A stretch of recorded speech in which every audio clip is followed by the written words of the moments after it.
Hello बच्चों, let's read the question. The question is if alpha beta gamma are the zeros of the polynomial.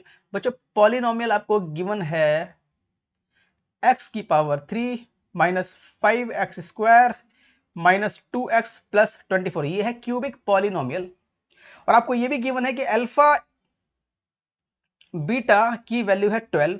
ठीक है, आपको बताना है A alpha plus beta equal to 7 कौन से ऑप्शन इसमें से करेक्ट है। तो क्या करेंगे, पहले तो आप कंपेयर करो। जो जनरल फॉर्म है पॉलिनोमियल की, जनरल फॉर्म क्या है, A X cube plus B X square plus C X plus D. Compare करो, जब कंपेयर करोगे तो ए आएगा यहाँ पे 1, बी होगा -5, सी होगा -2 and D will be 24। Okay, अब आपको ये पता है, आपको फॉर्मूलेज पता है क्यूबिक पॉलिनोमियल के, कि भाई सम ऑफ जीरोस का जो फॉर्मूला होता है वो होता है -b/a। तो इसकी वैल्यू क्या हो गई, -b/a, मतलब -5 अपॉन में -1 अपॉन में 1, नॉट -1, ये 1 है, तो ये हो गया 5। तो alpha plus beta plus gamma की वैल्यू है 5।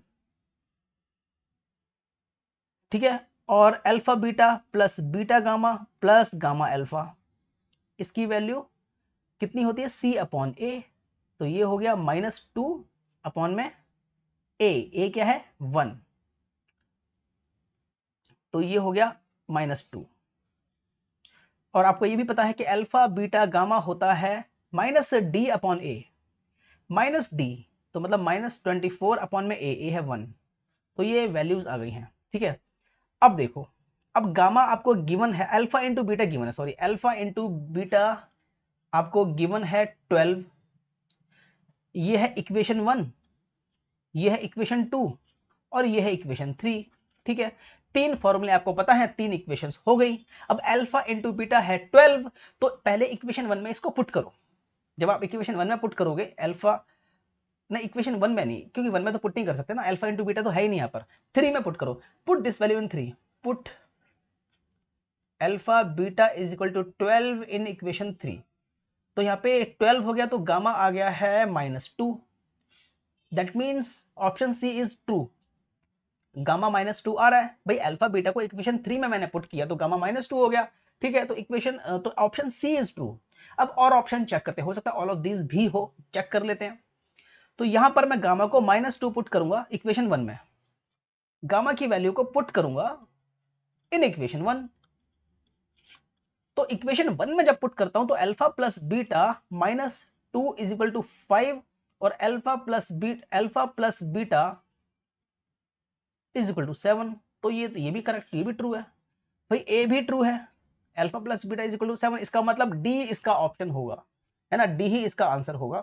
तो लेकिन ये भी हम चेक करते हैं कि अल्फा माइनस बीटा कितना होगा। तो कैसे चेक करें, देखो आपको ये पता है कि अल्फा माइनस बीटा का होल स्क्वायर होता है alpha square plus beta square -2 alpha beta.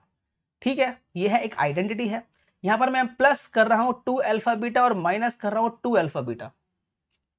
ठीक है, तो ये हो गया अल्फा प्लस बीटा का होल स्क्वायर -4 अल्फा बीटा। समझे मैंने क्या किया, ये और फोर्थ टर्म इसका अल्फा प्लस बीटा का होल स्क्वायर हो गया, और जो बचा वो -4 अल्फा बीटा है। तो अल्फा प्लस बीटा की जो वैल्यू है वो 7 है, तो 7 का स्क्वायर -4 इंटू अल्फा बीटा है 12, तो ये हो गया 7 7 जा 49 -40, तो ये 1 आ गया। तो यहां से आया अल्फा माइनस बीटा का whole square is equal to 1। तो अल्फा माइनस बीटा क्या होगा बताओ, अभी आप बताइए अल्फा माइनस बीटा क्या होगा। अल्फा माइनस बीटा होगा +-1, ये याद रखो, +-1। तो ये भी ऑप्शन ट्रू है, तो मतलब ए बी और सी तीनों ही ट्रू है, तो ऑल ऑफ दीज होगा ये। ठीक है, डी इसका ऑप्शन है। तो अल्फा माइनस बीटा +-1 होगा, क्यों होगा, क्योंकि आपको ये पता है कि अगर एक्स स्क्वायर की वैल्यू मान लो ए है, तो यहां पर एक्स की वैल्यू ±√a होगी, या ऐसे बोल सकते हो एक्स स्क्वायर की वैल्यू अगर ए का स्क्वायर है तो एक्स होगा +-a, ये याद रखो। ठीक है, सिमिलरली यहां पर भी यही था, अल्फा माइनस बीटा का स्क्वायर था, इसकी वैल्यू 1 का स्क्वायर कर सकते हैं। ठीक है ना, तो अल्फा माइनस बीटा है +-1। Hope you understand this question. Thank you very much.